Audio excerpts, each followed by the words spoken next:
Genesis 38. At that time Judah left his brothers and went down to stay with a man of Adullam named Hira. There Judah met the daughter of a Canaanite man named Shua. He married her and made love to her.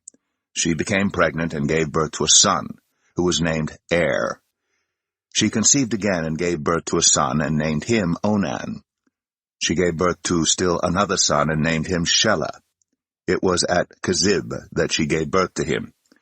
Judah got a wife for Er, his firstborn, and her name was Tamar. But Er, Judah's firstborn, was wicked in the Lord's sight, so the Lord put him to death. Then Judah said to Onan, "Sleep with your brother's wife, and fulfill your duty to her as a brother-in-law to raise up offspring for your brother." But Onan knew that the child would not be his, so whenever he slept with his brother's wife, he spilled his semen on the ground to keep from providing offspring for his brother. What he did was wicked in the Lord's sight, so the Lord put him to death also. Judah then said to his daughter-in-law Tamar, "Live as a widow in your father's household until my son Shelah grows up." For he thought, "He may die too, just like his brothers." So Tamar went to live in her father's household. After a long time, Judah's wife, the daughter of Shua, died. When Judah had recovered from his grief, he went up to Timnah, to the men who were shearing his sheep, and his friend Hira the Adullamite went with him.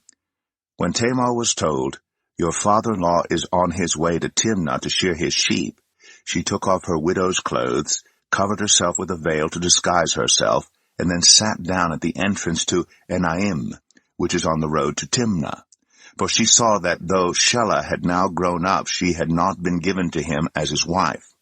When Judah saw her, he thought she was a prostitute, for she had covered her face. Not realizing that she was his daughter-in-law, he went over to her by the roadside and said, "Come now, let me sleep with you." "And what will you give me to sleep with you?" she asked. "I'll send you a young goat from my flock," he said. "Will you give me something as a pledge until you send it?" she asked. He said, "What pledge should I give you?" "Your seal and its cord, and the staff in your hand," she answered. So he gave them to her and slept with her, and she became pregnant by him. After she left, she took off her veil and put on her widow's clothes again. Meanwhile, Judah sent the young goat by his friend the Adullamite in order to get his pledge back from the woman, but he did not find her. He asked the men who lived there, "Where is the shrine prostitute who was beside the road at Enaim?" "There hasn't been any shrine prostitute here," they said. So he went back to Judah and said, "I didn't find her. Besides, the men who lived there said, 'There hasn't been any shrine prostitute here.'" Then Judah said, "Let her keep what she has, or we will become a laughingstock. After all, I did send her this young goat, but you didn't find her." About 3 months later, Judah was told, "Your daughter-in-law Tamar is guilty of prostitution, and as a result she is now pregnant." Judah said, "Bring her out and have her burned to death." As she was being brought out, she sent a message to her father-in-law. "I am pregnant by the man who owns these," she said, and she added, "See if you recognize whose seal and cord and staff these are." Judah recognized them and said, "She is more righteous than I, since I wouldn't give her to my son Shelah." And he did not sleep with her again. When the time came for her to give birth, there were twin boys in her womb. As she was giving birth, one of them put out his hand, so the midwife took a scarlet thread and tied it on his wrist and said, "This one came out first." But when he drew back his hand, his brother came out, and she said, "So this is how you have broken out." And he was named Perez. Then his brother, who had the scarlet thread on his wrist, came out, and he was named Zerah. Genesis 39. Now Joseph had been taken down to Egypt. Potiphar, an Egyptian who was one of Pharaoh's officials, the captain of the guard, bought him from the Ishmaelites who had taken him there. The Lord was with Joseph, so that he prospered, and he lived in the house of his Egyptian master. When his master saw that the Lord was with him, and that the Lord gave him success in everything he did, Joseph found favor in his eyes and became his attendant. Potiphar put him in charge of his household, and he entrusted to his care everything he owned. From the time he put him in charge of his household and of all that he owned, the Lord blessed the household of the Egyptian because of Joseph. The blessing of the Lord was on everything Potiphar had, both in the house and in the field. So Potiphar left everything he had in Joseph's care. With Joseph in charge, he did not concern himself with anything except the food he ate. Now Joseph was well built and handsome. And after a while his master's wife took notice of Joseph and said, "Come to bed with me." But he refused. With me in charge, he told her, "My master does not concern himself with anything in the house. Everything he owns he has entrusted to my care. No one is greater in this house than I am. My master has withheld nothing from me except you, because you are his wife. How then could I do such a wicked thing and sin against God?"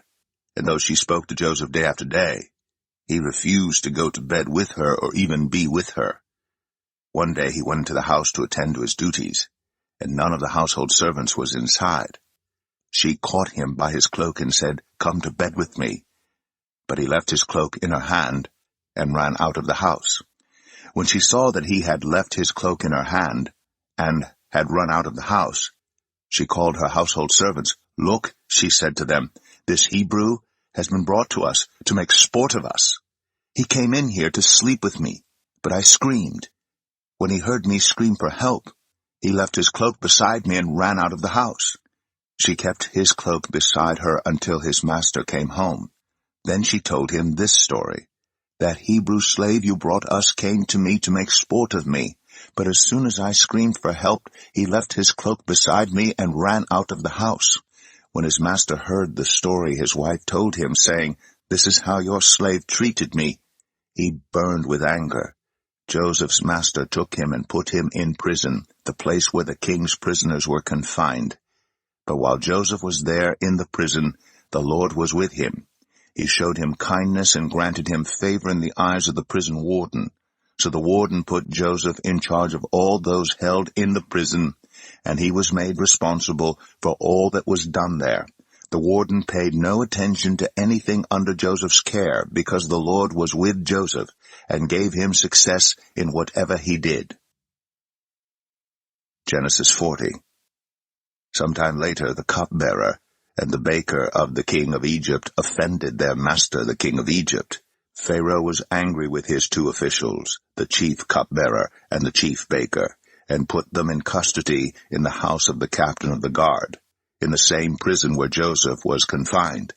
The captain of the guard assigned them to Joseph, and he attended them. After they had been in custody for some time, each of the two men, the cupbearer and the baker of the king of Egypt, who were being held in prison, had a dream the same night, and each dream had a meaning of its own. When Joseph came to them the next morning, he saw that they were dejected. So he asked Pharaoh's officials who were in custody with him in his master's house, "Why do you look so sad today?" "We both had dreams," they answered, "but there is no one to interpret them." Then Joseph said to them, "Do not interpretations belong to God? Tell me your dreams." So the chief cupbearer told Joseph his dream. He said to him, "In my dream I saw a vine in front of me, and on the vine were 3 branches. As soon as it budded, it blossomed, and its clusters ripened into grapes. Pharaoh's cup was in my hand, and I took the grapes, squeezed them into Pharaoh's cup, and put the cup in his hand." "This is what it means," Joseph said to him. "The 3 branches are 3 days. Within 3 days Pharaoh will lift up your head and restore you to your position, and you will put Pharaoh's cup in his hand, just as you used to do when you were his cupbearer. But when all goes well with you, remember me and show me kindness. Mention me to Pharaoh and get me out of this prison. I was forcibly carried off from the land of the Hebrews, and even here I have done nothing to deserve being put in a dungeon."